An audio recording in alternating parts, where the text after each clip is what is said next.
तो ये आपको इंडियन इकोनॉमी का, आपको भारतीय अर्थव्यवस्था का आपको ये अध्याय 2 चैप्टर 2 होगा, पार्ट 2 होगा। पार्ट 2 के अंतर्गत आपको अध्याय 2 यहाँ पर आपको वृद्धि, विकास एवं खुशहाली देखते हैं। Growth, development and happiness. Growth, development and happiness यहाँ पर देखिए बहुत अच्छी बात आपको यहाँ पर कहा गया है।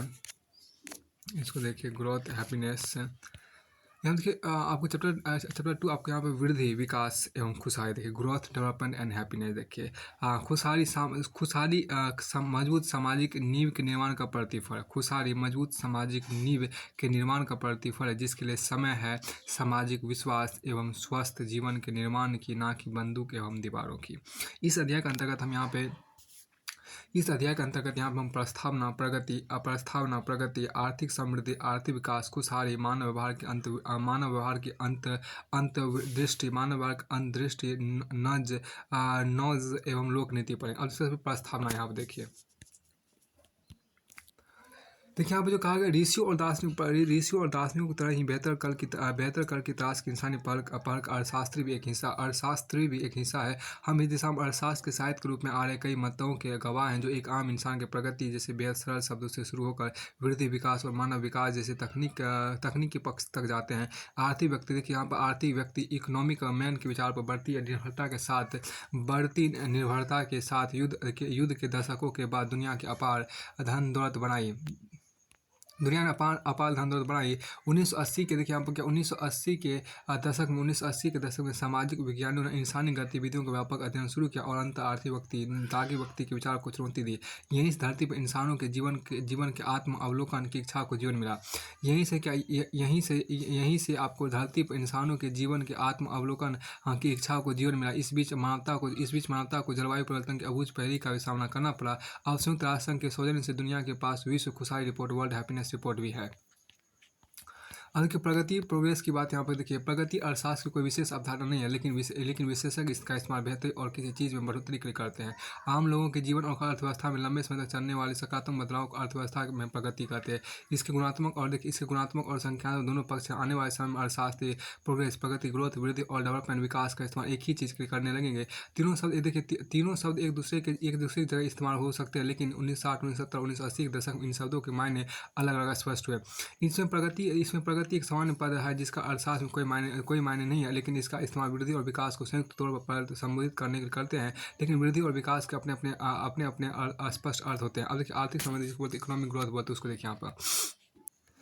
देखिए यहाँ पर आपको आर्थिक समृद्धि की बात यहाँ पर करते हैं, इकोनॉमिक ग्रोथ की बात करते हैं। देखिए समृद्धि जीव विज्ञान का वह समृद्धि जीव विज्ञान को शब्द है जो जीवों के बढ़ने की प्रवृत्ति को दर्शाता है। अर्थव्यवस्था में इसका मतलब आर्थिक वृद्धि से समय के साथ आर्थिक मापदंड को बताने वाले वेरिएबल्स बढ़ोतरी को आर्थिक वृद्धि कहती है। किसी व्यक्ति या किसी अर्थव्यवस्था या दुनिया के संदर्भ में इस्तेमाल कर सकते हैं। देखिए आर्थिक वृद्धि का सबसे अहम घटक गुणात्मकता है। आर्थिक वृद्धि का सबसे अहम घटक गुणात्मकता है। इसे दर्शाने के सभी मापदंडों का इस्तेमाल किया जा सकता है। आर्थिक वृद्धि के कुछ उदाहरण इस तरह से आपको हैं। पर किसी अर्थव्यवस्था में एक दशक के दौरान खाद्यान्न उत्पादन वृद्धि को मापा जा सकता है। यहाँ देखिए क्या दूसरा, किसी अर्थव्यवस्था में सड़क नेटवर्क में एक दशक या फिर किसी अंतराल में हुई वृद्धि का पता किलोमीटर और मील की लंबाई में से चल सकता है। लेकिन तीसरा देखिए, ठीक इसी तरह किसी अर्थव्यवस्था में हुई वृद्धि का आकलन कुल उत्पादन के मूल्यों से लगाया जा सकता है। किसी समय अवधि के दौरान प्रति व्यक्ति आय में हुई वृद्धि का आकलन भी किया जा सकता है। किसी समय अवधि के दौरान प्रति व्यक्ति आय में हुई वृद्धि का आकलन भी किया जा सकता है। इस हिसाब से आर्थिक वृद्धि को एक तरह से मात्रात्मक प्रगति भी कहते हैं। अब देखिए यहाँ पर क्या आर्थिक वृद्धि की दर देखिए, यहाँ पर क्या आर्थिक वृद्धि की दर मापने के लिए वृद्धि में अंतर को प्रतिशत में निकालते हैं। उदाहरण के लिए अगर एक डेयरी उत्पादक एक महीने में 100 लीटर दूध का उत्पादन करता है और उसके अगले महीने में दूध उत्पादन बढ़कर 105 लीटर हो जाता है, तो उसकी डेयरी की समृद्धि दर 5%। इस तरह से हम किसी भी अर्थव्यवस्था में किसी भी समय अवधि दौरान होने वाली वृद्धि दर को हासिल कर सकते हैं। वृद्धि दर एक वार्षिक अवधारणा है, लेकिन इसका उपयोग किसी भी काल विशेष के लिए किया जाता है। देखिए आप वैसे वृद्धि अपने आप में मूल्य रहित पद है, लेकिन यह किसी अर्थव्यवस्था में किसी खास समय अवधि दौरान सकारात्मक या नकारात्मक हो सकता है, लेकिन हम इसका इस्तेमाल प्रायः सकारात्मक संदर्भ में करते हैं। अगर अर्थशास्त्री आर्थिक अर्थव्यवस्था बढ़ रही है तो उसका मतलब होता है कि अर्थव्यवस्था में सकारात्मक वृद्धि हो रही है, देखिए यहाँ पर क्या तो अर्थव्यवस्था में सकारात्मक वृद्धि हो रही है, अन्यथा ऋणात्मक वृद्धि शब्द का इस्तेमाल होता है। आर्थिक वृद्धि पद का इस्तेमाल अर्थशास्त्र में काफ़ी होता है। ये केवल राष्ट्रीय स्तर का आकलन और नीति निर्धारण के लिए नहीं होता, बल्कि अर्थशास्त्र के वित्तीय और व्यावसायिक संस्थान इसी वृद्धि दर के आंकड़ों का इस्तेमाल कर नीति और वित्तीय योजना तैयार करते हैं। अब यहाँ देखिए आर्थिक विकास, जिसको हम लोग बोलते हैं इकोनॉमिक डेवलपमेंट की बात करते हैं। इकोनॉमिक डेवलपमेंट यहाँ पे देखिए आर्थिक विकास आपको यहाँ पे देख सकते हैं। देखिए इकोनॉमिक आपको यह आर्थिक विकास देखिए अर्थशास्त्र की उत्पत्ति के बाद काफ़ी लंबे समय तक अर्थशास्त्रियों का ध्यान अर्थव्यवस्था की मात्रात्मक प्रगति अर्थात आर्थिक वृद्धि पर ही केंद्रित था। मान्यता यह थी कि देश की आय बढ़ने के उपरांत लोगों के जीवन स्तर में गुणात्मक बदलाव आ जाता है, लेकिन उस वक्त लोगों के जीवन में गुणात्मक बदलाव की बात नहीं होती थी। यही वजह है कि देखिए यही वजह है कि 1950 के दशक तक लोग वृद्धि और विकास की अलग अलग पहचान करने में नाकाम रहे थे, हालांकि वे इनके अंतरों के बारे में जानते थे। 1960 की यहाँ पे क्या 1960 के दशक और उसके बाद यहाँ देखिए 1960 के दशक का यहाँ देखिए 1960 के दशक और उसके बाद के दशक में कई देशों के बारे में अर्थशास्त्रियों की राय थी कि वहाँ अपेक्षाकृत वृद्धि ज़्यादा थी, लेकिन जीवन स्तर में गुणात्मक बदलाव लेकिन जीवन स्तर में गुणात्मक बदलाव कम हो रहा था। समय आ गया कि देखिए समय आ गया था जब आर्थिक विकास और आर्थिक वृद्धि को अलग अलग परिभाषित करने की जरूरत थी। अर्थशास्त्रियों के विकास का असर लोगों के जीवन की गुणवत्ता के स्तर पर दिखना चाहिए। यह जाहिर करने के निम्न घटक है। पहला देखिए पोषण का स्तर देखिए पोषण का स्तर देखिए। दूसरा देखिए स्वास्थ्य सुविधाओं की पहुंच और विस्तार, अस्पताल, दवाइयाँ, सुरक्षित पेयजल, टीकाकरण और साफ सफाई देखिए। तीसरा देखिए लोगों में शिक्षा का स्तर तथा चौथा देखिए आपको दूसरे मानक जिन पर जीवन की गुणवत्ता निर्भर करती है। यहाँ एक मूल बात ध्यान में रखने की जरूरत है कि जिसके मुताबिक आम लोगों को न्यूनतम सुविधाएं मिलनी, जिसमें खाना, स्वास्थ्य और शिक्षा इत्यादि शामिल है। इसके अलावा एक न्यूनतम आमदनी की भी गारंटी होनी चाहिए। आमदनी उत्पादक गतिविधियों से होती है। इसका मतलब है कि विकास सुनिश्चित करने से पहले हमें आर्थिक वृद्धि सुनिश्चित करनी होगी। देखिए उच्च आर्थिक वृद्धि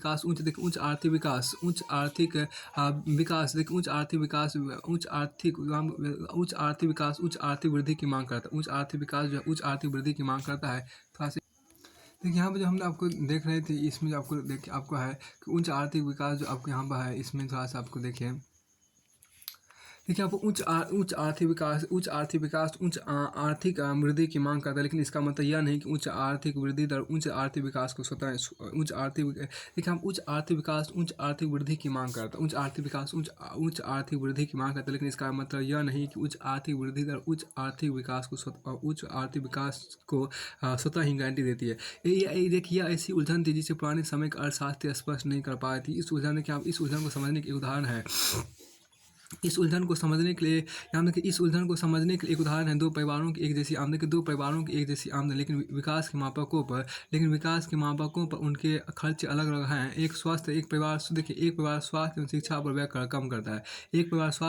पर व्यय कम करता है, लेकिन बचत करता है, जबकि दूसरा परिवार कोई बचत नहीं करता लेकिन शिक्षा और स्वास्थ्य पर खर्च करता है। ऐसे में दूसरा परिवार निश्चित तौर पर पहले परिवार की तुलना में ज़्यादा विकसित होगा। ऐसे में निश्चित तौर पर वृद्धि और विकास के अलग उदाहरण हो सकते हैं। अब देखिए पहला देखिए उच्च वृद्धि और उच्च विकास। पहले देखिए आपको उच्च वृद्धि और उच्च विकास, दूसरा देखिए उच्च वृद्धि और कम विकास, तीसरा देखिए कम वृद्धि और उच्च विकास।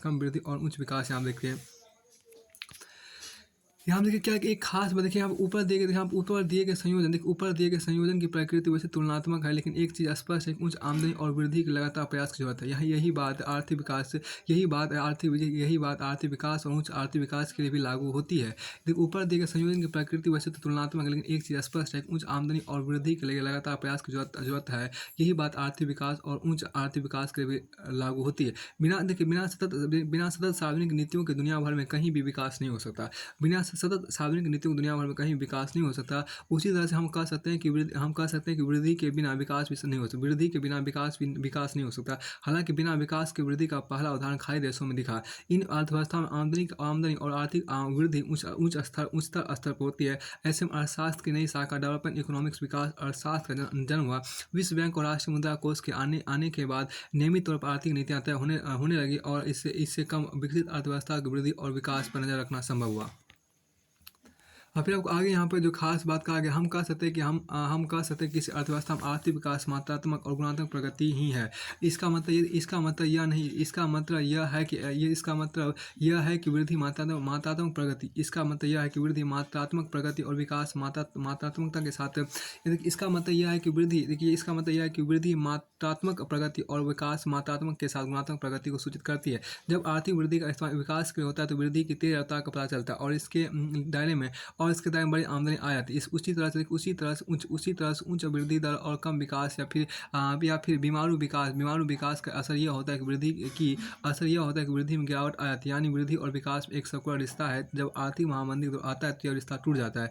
जब क्रांतिकारी राज यानी वेलफेयर स्टेट की अवधारणा स्थापित हुई तब दुनिया भर की सरकार और नीति निर्माता और अर्थशास्त्रियों का ध्यान इस विषय पर आ गया। इसके बाद अर्थशास्त्र की नई शाखा वेलफेयर इकोनॉमिक्स की शुरुआत हुई, जिसमें क्रांतिकारी राज और उसके विकास की बातें शामिल होती है। अब कि विकास मापदंड जिसको हम बोलते हैं मेजरिंग डेवलपमेंट बोलते हैं, आपको मेजरिंग डेवलपमेंट बोलते हैं। यद्यपि अर्थशास्त्र वृद्धि और विकास के मध्य अंतरों को स्पष्ट करने में समर्थ थे। महबूब उल हक, एक प्रसिद्ध पाकिस्तानी अर्थशास्त्री ने यह 1970 के दशक के प्रारंभ में ही कर लिया था। इसमें कुछ और देखिए यहाँ पर, इसमें कुछ और समय लगा जब विकास मापन की सही विधि को विकसित किया जा सका। यह एक स्थापित तथ्य है कि प्रगति का लक्ष्य मात्र आय में वृद्धि से कहीं अधिक है। अंतर्राष्ट्रीय निकाय जैसे संयुक्त राष्ट्र IMF,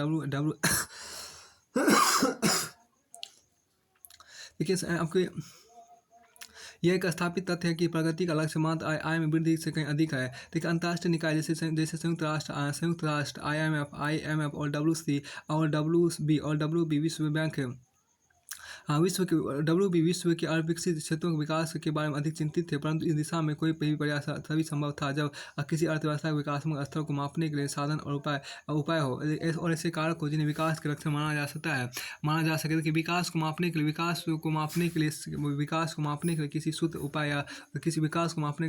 या उपाय को मूलतः दो प्रकार की कठिनाइयों का सामना करना पड़ रहा था। पहले स्तर पर यह परिभाषित करना कठिन था कि विकास के घटक क्या है। विकास दर्शाने वाले कारक अनेक हो सकते थे, जैसे आय, खपत की गुणवत्ता, स्वास्थ्य देखभाल, पोषण, सुरक्षित पेयजल, साक्षरता और शिक्षा, सामाजिक सुरक्षा, शांतिपूर्ण सामुदायिक जीवन, सामाजिक सम्मान को उपलब्धता, मनोरंजन, प्रदूषण मुक्त पर्यावरण इत्यादि। देखिए यह वस्तु तो काफ़ी कठिन कार्य है। विकास के इन कारकों पर विशेषज्ञों में सहमति प्राप्त की जा सके।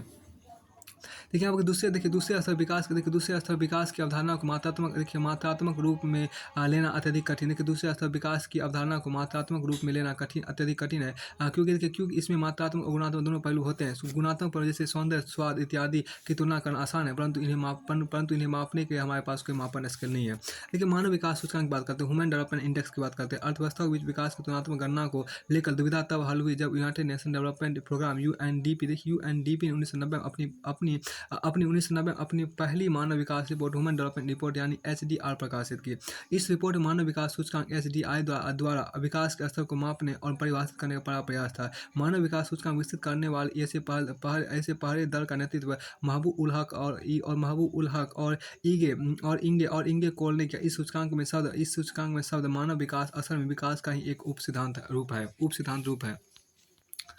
फिर आपको आगे यहाँ पर देखिए आपको है क्या, देखिए मानव विकास रिपोर्ट 3 संकेतों को, स्वास्थ्य, शिक्षा और जीवन स्तर को मिलाकर विकास को मापते हैं। देखिए आप इन 3 संकेतों को समग्र रूप से मानव विकास सूचकांक यानी HDI में बदल दिया जाता है। HDI में एक सांख्यिकी आंकड़े की रचना असल में एक महत्वपूर्ण पड़ाव था, जिससे सामाजिक और आर्थिक विकास की समझ के एक संदर्भ बिंदु मिल सका। HDI हर पैमाने की न्यूनतम और अधिकतम सीमा तय करता है, जिसे गोल पोस्ट कहा जाता है, और उसके बाद दिखाया जाता है कि गोल पोस्ट के संबंध में हर देश कहाँ ठहरता है। इसकी वैल्यू 0 और 1 के बीच बताई जाती है। यानी सूचकांक 1 का स्तर पर तैयार किया जाता है। देखिए समग्र सूचकांक विकास के जिन 3 संकेतों का इस्तेमाल होता है निम्नलिखित अपराध के HDI के घटक शिक्षा को अब HDR 2010 से 2 अन्य संकेतों को से मापा जाता है। पढ़ाई के सालों का औसत 25 साल की उम्र के वयस्कों के प्रति, पढ़ाई के सालों का औसत 25 साल की उम्र के वयस्कों के लिए। देखिए UNESCO institute for statistics database में उपलब्ध जनगणना और सर्वेक्षणों में हासिल स्कूली शिक्षा के आंकड़ों और बारो एंडली 2010 पद्धति पर आधारित है। देखिए ये UNESCO institute for statistics database में उपलब्ध जनगणना और सर्वेक्षण से हासिल स्कूली शिक्षा के आंकड़ों और बारो एंडली 2010 पद्धति पर आधारित है। दूसरा देखिए पढ़ाई के संभावित साल स्कूल जाने की उम्र में बच्चों के ये अनुमान पढ़ाई के हर स्तर पर उम्र के आधार पर नाम लिखवाने और स्तर पर स्कूल जाने की आधिकारिक उम्र पर आधारित है। स्कूल में पढ़ाई का अनुमानित साल की अधिकतम सीमा 18 वर्ष है। इन संकेतों को न्यूनतम वैल्यू शून्य और 1980 से 2012 के बीच देशों में स्कूल में पढ़ाई की औसत साल की वास्तव में पाई गई अधिकतम वैल्यू में से सामान्य बनाया जाता है। साल 2010 में अमेरिका में इसके 13.3 साल होने का आकलन किया गया था। शैक्षिक सूचकांक दो सूचियों का ज्यामितीय औसत है। देखिए आपको यहाँ पर स्वास्थ्य देखिए यहाँ पर शैक्षिक सूचकांक 2 सूचियों का ज्यामितीय औसत है। अब देखिए स्वास्थ्य मानव विकास सूचकांक के जन्म के समय की जीवन प्रत्याशा तो स्वास्थ्य मानव विकास सूचकांक के जन्म के समय की जीवन प्रत्याशा द्वारा मापा जाता है और इसकी गणना न्यूनतम 20 साल और अधिकतम 83.57 साल के आधार पर की जाती है। ये 1980 से 2012 के बीच के मध्य श्रेणियों में विभिन्न देशों में मापी गई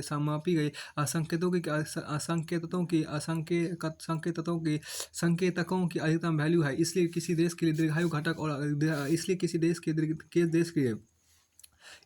देश के लिए दीर्घायु घटक अगर उसकी जन्म के समय जीवन प्रत्याशा 55 वर्ष है तो 0.551 होगा। जीवन स्तर घटक को GNI ग्रॉस नेशनल इनकम उत्पाद प्रति व्यक्ति अमेरिकी डॉलर में क्रय शक्ति तुल्यता PPP से मापा जाता है। 2012 में कतर के लिए न्यूनतम आय के गोल पोस्ट 100 अमेरिकी डॉलर को लिया गया और अधिकतम के लिए आपको 87,478 अमेरिकी डॉलर लिया गया।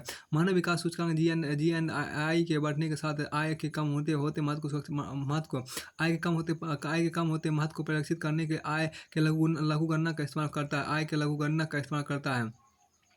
एचडीआई देखिए एचडीआई के 3 चरणों की सूचियों के अंकों को फिर ज्यामितीय औसत के जरिए एचडीआई के 3 चरणों की सूचियों के अंकों को फिर ज्यामितीय औसत के जरिए सड़क सूचकांक में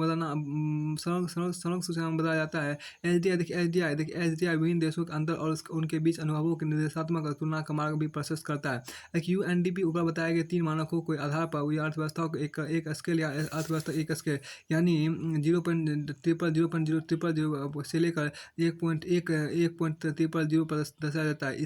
इन उपलब्धियों के आधार पर देशों को मुख्य तौर पर 3 श्रेणियों में वर्गीकृत किया जाता है जिसके लिए सूचकांक में पॉइंट्स की श्रेणियां बनी होती है। अब उच्च मानव विकास वाले देश के पॉइंट आपको 0.800 से लेकर 1.30 तक 0 तक। अब आपको आगे यहाँ पर देखिए दूसरा देखिए मध्यम मानव विकास सूचकांक देखिए मध्यम मानव विकास वाले देश देखिए आपको इसका जो सूचकांक होगा क्या होगा 0.500 से लेकर 0.799 तक होगा। फिर आपको आगे यहाँ पर है क्या देखिए अगर हम देखिए निम्न मानव विकास देश जो आपको होगा वो आपको हो जाएगा आपको क्या होगा 0.000 से लेकर आपको 0.499 तक आपको हो जाएगा।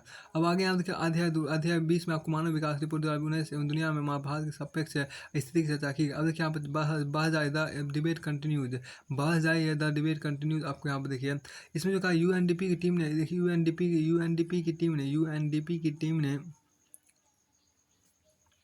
यद्यपि इस बात पर सहमति बना ली है कि विकास घटक क्या होंगे, लेकिन दुनिया भर में ये शिक्षाविद और विशेषज्ञ इस पर बहस करें कि 1995 की दुनिया भर में अर्थव्यवस्थाओं ने यूएनडीपी द्वारा प्रतिपादित मानव विकास सिद्धांत को स्वीकार कर लिया था। आपको आगे यहाँ पर कहा गया इसको देखिए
अब यहाँ पर आपको जो दिया है उसको समझने का प्रयास करते हैं। इसमें आपको यहाँ पर है, देखिए इसमें जो आपको कहा गया कि ये स्वाभाविक रूप से आपको एक यूएनडीपी द्वारा तैयार मानव विकास, यूएनडीपी द्वारा आपको यूएनडीपी द्वारा, देखिए यहाँ पर क्या यूएनडीपी द्वारा आपको जिसमें कहा उसको देखिए यहाँ पर यूएनडीपी द्वारा तैयार, इसको यहाँ पर आपको देख रहे हैं।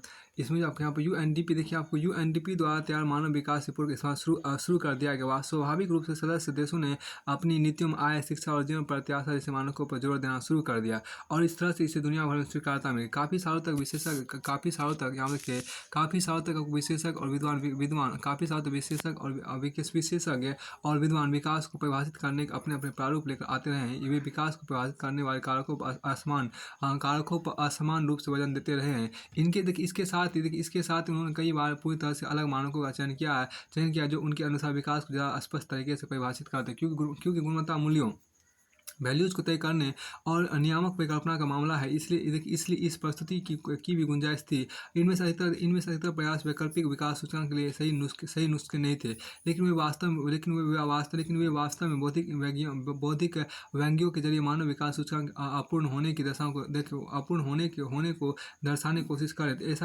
ऐसा ही एक प्रयास 1999 में लंदन स्कूल ऑफ इकोनॉमिक्स से गैर आधिकारिक प्रयास के अर्थशास्त्रियों और विद्वानों ने किया, जिन्होंने अपने अध्ययन में बांग्लादेश को दुनिया में सर्वाधिक विकसित राष्ट्र अमेरिका से नॉर्वे, न्यूजीलैंड आदि स्वीडन आदि देशों को सूचकांक में सबसे निचले पायदान पर दिखाया। अब वास्तव में ऐसे सूचकांक आप देखें, वास्तव में ऐसे सूचकांक के जरिए ही ये काफ़ी हद तक संभव है। उदाहरण के लिए हम कह सकते हैं कि मानसिक शांति विकास और मानव जीवन की बेहतरी के लिए बेहद जरूरी तत्व है, जो काफ़ी हद तक इस तथ्य पर निर्भर करता है कि हर दिन हम कितना सो पाते हैं। घरों में चोरी या लूटपाट की आशंका पर निर्भर करता है कि हम कितना निश्चिंत होकर सो सकते हैं, जो दूसरे शब्दों में इस बात पर निर्भर करता है कि हमें देखिए जो दूसरे शब्द इस बात पर निर्भर करता है कि इनके ना होने को लेकर हम कितने आश्वस्त हैं। इसका मतलब हम अच्छी नींद के बारे में जानने की कोशिश घरों में चोरी और लूटपाट की घटनाओं के आंकड़ों से कर सकते हैं। छोटी मोटी चोरियों के बारे में आमतौर पर पुलिस में रिपोर्ट दर्ज नहीं कराई जाती है। ऐसे में संरक्षण करने वाले ऐसे मामलों में मान लीजिए कि देश में एक साल में तारों की बिक्री के आंकड़े से इसे जानने की कोशिश करते हैं। ऐसे उन देशों में लोगों को सबसे ज़्यादा बेफिक्र सोने वाला माना जाता है, जहाँ लोगों के पास चोरी होने या लूटपाट होने का जोखिम जैसी कोई बात नहीं हो, यानी सबसे बेहतर तरीका मानसिक शांति हो। इससे वो सबसे विकसित देश होगा। अब वास्तव मानव विकास सूचकांक को विकास को मापने का एक ऐसा संभव आधार माना जा सकता है, जिसे लेकर अधिकतर जानकारों के बीच सहमति है। लेकिन जिन तय पैमानों पर सूचकांक देशों के विकास और आकलन करता है, वो वास्तव में कई दूसरे अहम कारकों को छोड़ देता है, जो किसी भी अर्थव्यवस्था के विकास और जीवन स्तर को प्रभावित करता है। विशेषज्ञ के मुताबिक ऐसे दूसरे कारक हैं जो हमारे जीवन के स्तर को प्रभावित करते हैं, जो निम्नलिखित हो सकते हैं। प्राप्त हम देखिए प्राकृतिक अर्थव्यवस्था के सांस्कृतिक प्रदूषण आपको देखिए, पर्यावरण की शुद्धता और तीसरा आपको है पर्यावरण की शुद्धता और फिर आपको है सौंदर्य साहस को लेकर नजरिया देखिए। पर्यावरण के नियम है, पर्यावरण के नियम और प्रशासन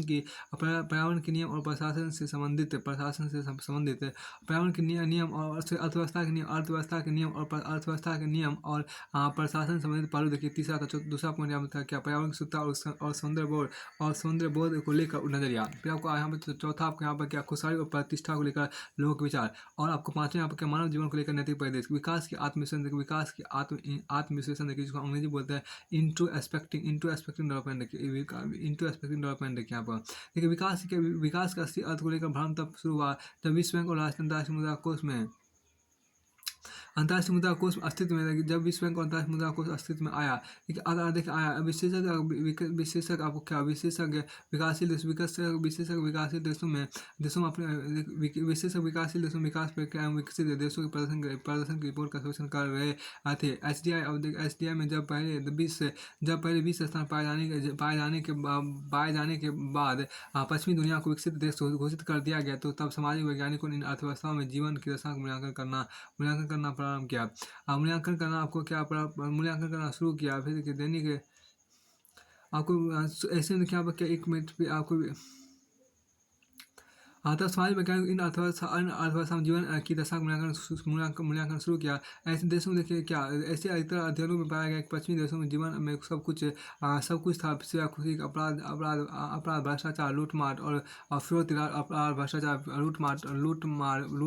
लूटपाट फिरौती लूटपाट और फिरौती मादक पदार्थों की तस्करी सेवा वेश्यावृत्ति बलात्कार नरसंहार नैतिक पतन और नैतिक पतन यौन विकृति आदि सभी प्रकार के तथाकथित अविकसित देशों में बढ़ रहे थे। हालांकि इसका मतलब आपको था कि विकास उन्हें खुशी देखिए आप क्या विकास उन्हें खुशी मानसिक शांति सुख खुशहाली और अच्छे हाथ में रहने का अनुभव देने में विफल था। देखिए यहाँ पर क्या है कि अच्छे अनुभव यहाँ पर जो कहा गया उसको देखिए आप अच्छे हालात में रहने का अनुभव देने में विफल रहा। विद्वान दुनिया भर में विकास के नए विकास के किए गए उन सतत विकास को फिर से परिभाषित करने बल दिया जो मनुष्य को खुशियाँ दे सके। अब देखिए विकसित दुनिया में विकास के कारण खुशी क्यों नहीं आई, विकसित दुनिया में विकास के कारण खुशी क्यों नहीं आई उन इस सवाल का जवाब आपको एक तथ्य में नहीं छिपा है। इस सवाल का एक तथ्य में नहीं छिपा बल्कि ये मानव जीवन के कई पहलुओं को छूता है। और फिर आपको आगे यहाँ पर बल्कि ये मानव जीवन के कई पहलुओं को छूता है। जब कभी भी अर्थशास्त्री प्रगति की बात करते हैं तो उसका अर्थ आपको आशा है मानव जीवन के संपूर्ण खुशी से होता है। देखिए मानव देखिए सामाजिक वैज्ञानिक हालांकि खुशी के पर्यायवाची के तौर पर प्रगति वृद्धि और विकास और संपन्नता को अभियान की संपन्नता और कल्याण आपके सामाजिक वैज्ञानिक हालांकि खुशी के पर्यायवाची के तौर पर प्रगति वृद्धि विकास संपन्नता और कल्याण को अपना कल्याण का इस्तेमाल करते हैं। खुशी एक मानक नॉर्मेटिव धारणा के साथ ही एक मनोदशा स्टेट ऑफ माइंड है जो समय के स्थान के अनुसार भिन्न हो सकती है।